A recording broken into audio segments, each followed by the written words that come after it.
Hello everyone, this is your master teacher Surbhi Gupta from Vedantu and मेरी कक्षा में आपका स्वागत है।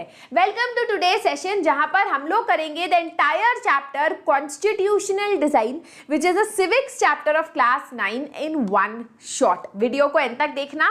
ऐसे videos I have brought a lot of such videos on the Vedantu class 9 channel. अगर आपने अभी तक नहीं देखा है तो देख लो and do not forget to subscribe to the channel so that you don't miss out on such videos. Constitutional design, इसमें हम लोग पढ़ेंगे what is a constitution, what is a situation when you don't have a constitution, why do we need a constitution and a democracy, constitution की जरूरत क्या है। फिर हम इंडिया पे चलेंगे टू अंडरस्टैंड इंडिया का क्या सिचुएशन था जब कॉन्स्टिट्यूशन बना, इंडिया में कैसे कॉन्स्टिट्यूशन बना एंड क्या इसके बेसिक वैल्यूज हैं। ठीक है, so let's start with the story of South Africa to understand what happened there before a constitution was made and why was a constitution made.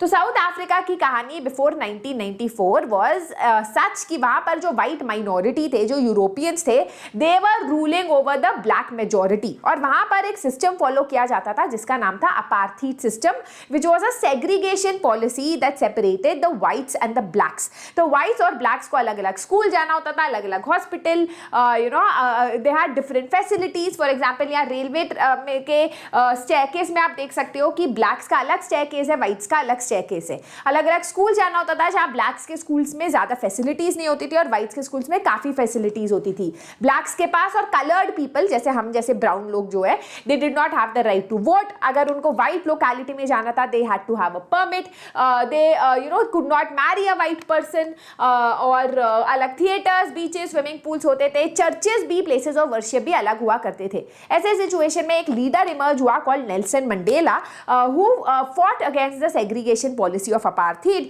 And talked about equality. तो उनको obviously white minority ने, जो ruling party है, जो rulership थी, उन्होंने Nelson Mandela को jail में डाल दिया for 28 years where he lived in Robben island.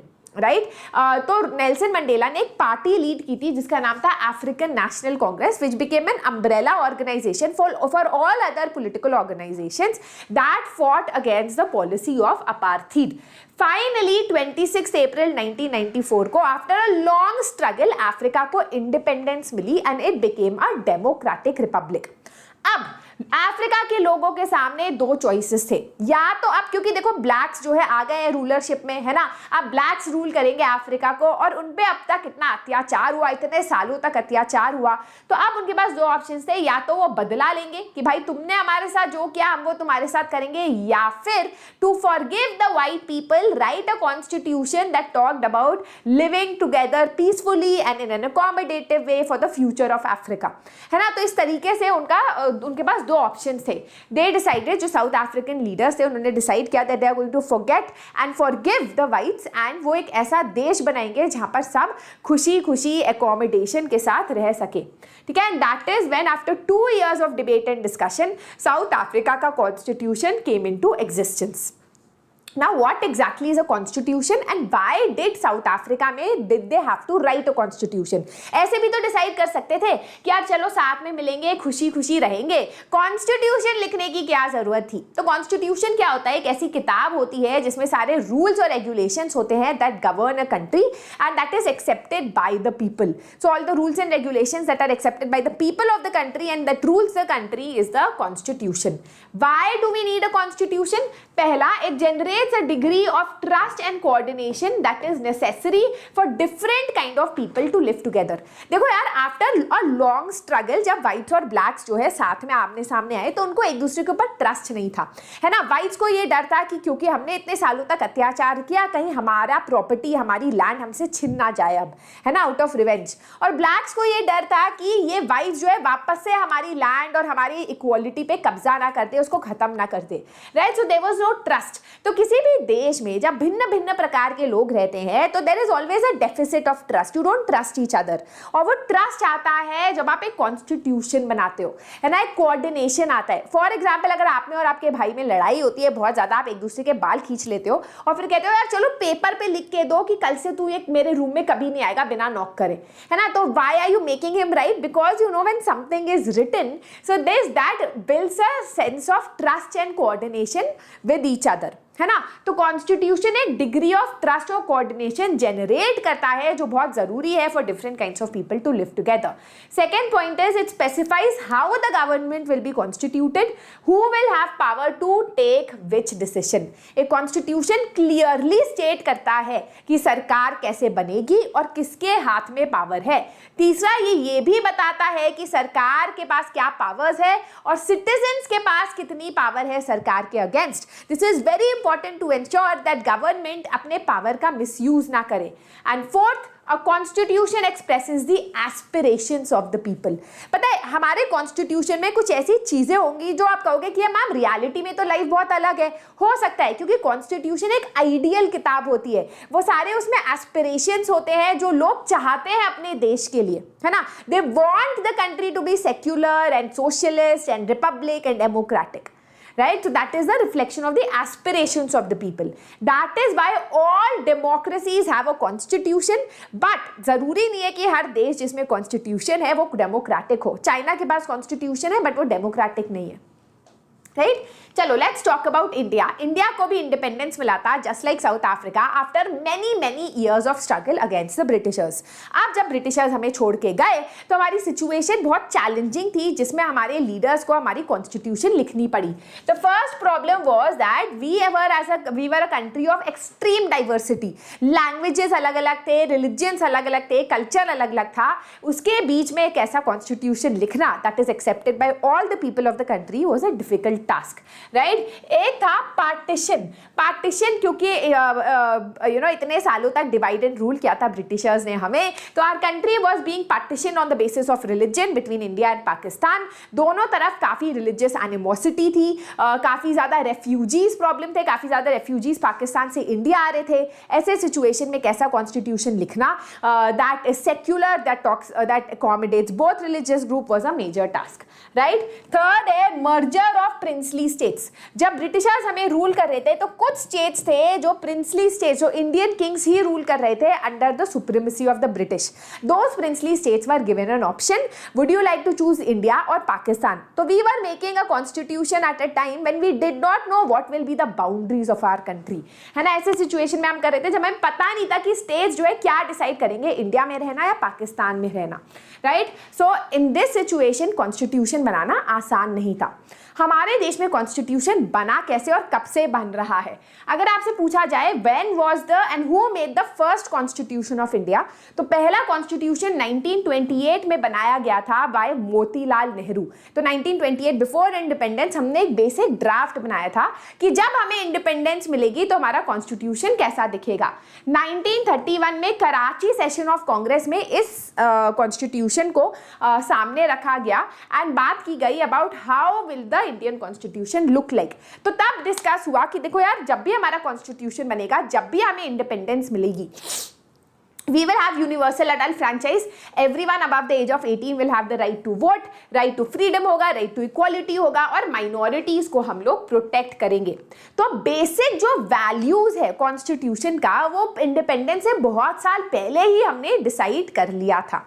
Finally जब हमें इंडिपेंडेंस मिलने वाली थी तब हमारे देश में कॉन्स्टिट्यूएंट असेंबली फॉर्म हुई, दैट वाज इन 1946, जुलाई 1946। और बाय 1949 3 साल में इस कॉन्स्टिट्यूशन को लिखा गया after intense debate and discussion, है ना। अब कॉन्स्टिट्यूएंट असेंबली में जो भी मेंबर्स थे they were members from all around the country. पूरे देश के जो लोग थे वहाँ ऑलमोस्ट 299 मेंबर्स जो है they were a part of the constituent assembly, जो हर स्टेट के प्रोविंशियल असेंबलीज एक तरीके से जो विधानसभा स्टेट असेंबली से उन लोगों ने इलेक्ट किया इन 299 मेंबर्स को। तो पूरे देश का रिप्रेजेंटेशन था इस कॉन्स्टिट्यूएंट असेंबली में, राइट। तो by November 26, 1950 the constitution was written down, जिसको हम कॉन्स्टिट्यूशन डे की तरह भी सेलिब्रेट करते हैं। और 26 जनवरी को हम रिपब्लिक डे सेलिब्रेट करते हैं, that is when the constitution came into action, है ना, राइट। नाउ क्वेश्चन आता है कि हमारा कॉन्स्टिट्यूशन काफी साल पहले बना था, 1928 से ही बनना शुरू हो गया था।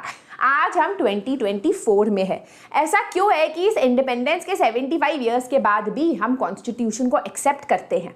The reason for that is, पहला, कॉन्स्टिट्यूशन सिर्फ उन 299 मेंबर्स के आइडियाज को रिफ्लेक्ट नहीं करता, वो एक ब्रॉड कंसेंसस को रिफ्लेक्ट करता है कि उस टाइम जो है लोगों का एस्पिरेशन यही था कि एक ऐसा कॉन्स्टिट्यूशन हो, एक ऐसा देश हो जहां इक्वालिटी हो, फ्रीडम हो, यूनिवर्सल अडल्ट फ्रेंचाइज हो, है ना। So it reflects the broad aspirations of the people. दूसरा, it represented the people of India. ऐसा नहीं है सिर्फ नॉर्थ इंडियंस या साउथ इंडियंस ने बना के जो है कॉन्स्टिट्यूशन लिखा, पूरे देश के सारे रीजन्स के लोग जो है कॉन्स्टिट्यूएंट असेंबली में रिप्रेजेंटेड थे। तीसरा, जो manner in which the constitution was made gives the constitution sanctity. For example, later से आज मैंने कॉन्स्टिट्यूशन लिखा अपने आप ने अपने मन में सोच सोच के, तो आप कहोगे यार मैं क्यों मानूं, है ना, मुझे क्या पता आपके दिमाग में क्या था जो आपने ये प्रोविजन डाला। लेकिन जब हमारे कॉन्स्टिट्यूएंट असेंबली में ने कॉन्स्टिट्यूशन लिखा तो सारे डिबेट्स और डिस्कशंस को रिकॉर्ड किया गया, जो आप आज भी जाके यूट्यूब पे देख सकते हो, है ना। काफी डेलिब्रेशन, डिस्कशन और डिबेट हुए, काफी ज्यादा अमेंडमेंट्स हुए एंड फिर हमारा कॉन्स्टिट्यूशन लिखा गया। More than 2000 amendments in the constitution were considered and that is when the draft constitution was made, right. इसीलिए हम इसे एक्सेप्ट करते हैं क्योंकि हमें पता है कि बहुत सोच विचार के बाद हम इस कॉन्स्टिट्यूशन पे आए। द ड्राफ्टिंग कमिटी जो कॉन्स्टिट्यूशन का ड्राफ्ट बना रहा था, that was chaired by B.R. Ambedkar. इसलिए B.R. अम्बेडकर को father of the Indian constitution भी बोला जाता है, right. Now what helped us in making the constitution, क्योंकि हम लोग ब्रिटिश राज के अंडर इतने सालों तक थे और ब्रिटिशर्स के अंडर हमने काफी इलेक्शंस भी लड़े थे हमारे नेशनल लीडर्स ने। उस एक्सपीरियंस ने हमारे लीडर्स को आइडिया दिया कि इंडियन कॉन्स्टिट्यूशन कैसा होना चाहिए। For example, government of India act जो 1935 है, उसमें से काफी जो प्रोविजंस है उसको हमने कॉन्स्टिट्यूशन में यूज किया और हमने बाकी देशों के कॉन्स्टिट्यूशन से भी काफी कुछ सीखा और हमने उसे अपने कॉन्स्टिट्यूशन में इंडियन सिचुएशन के हिसाब से डाला। फॉर एग्जाम्पल, फ्रेंच रेवोल्यूशन से हमने आइडियाज ऑफ लिबर्टी, इक्वालिटी और फ्रेटर्निटी लिया। पार्लियामेंट्री डेमोक्रेसी का कॉन्सेप्ट हमने ब्रिटिश कॉन्स्टिट्यूशन से लिया। यूएस से हमने बिल ऑफ राइट्स या फंडामेंटल राइट्स का कॉन्सेप्ट लिया। रशिया से सोशलिज्म का कॉन्सेप्ट लिया, right. So we were not just imitating provisions from other countries, but हमने उन प्रोविजंस को इंडियन सिचुएशन के हिसाब से अडॉप्ट किया, right? So that was the Constituent Assembly. Now the next question is, can we change the constitution? क्या हम constitution बदल सकते हैं? देखो यार, constitution ना हमारा rigid भी है और flexible भी है। इसका क्या मतलब हुआ? हमारे यहाँ कॉन्स्टिट्यूशन फ्लेक्सिबल है कि हमें पता है कि विद चेंजिंग ईयर्स, है ना, जैसे हम आगे सालों में बढ़ रहे हैं, ऑब्वियसली वैल्यूज चेंज होते हैं, ऑब्वियसली जिंदगी बदलती है और कॉन्स्टिट्यूशन को भी बदलना पड़ेगा, है ना। जो रूल्स 1947 में थे वो रूल्स आज लागू हो जरूरी नहीं है।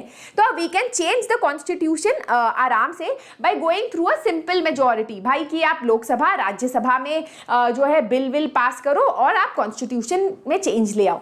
लेकिन कुछ ऐसे चीजें हैं कॉन्स्टिट्यूशन में जिसको बोला जाता है basic structure of the constitution, जिसमें कुछ प्रोविजंस आते हैं जैसे सेक्युलरिज्म, फेडरलिज्म, जिसको बदलना बिल्कुल आसान नहीं है। अगर आप वो बेसिक स्ट्रक्चर बदलना चाहते हो, then you require a special majority, that is more than half the majority from the Lok Sabha, Rajya Sabha, और more than half the number of state legislature को भी हाँ बोलना पड़ेगा, तभी आप उसमें अमेंडमेंट ला सकते हो। So that is a huge change जो आप नहीं, बहुत मुश्किल से कर पाते हो in the basic structure of the constitution, right. तो that is why our constitution is called both as rigid and flexible, ठीक है।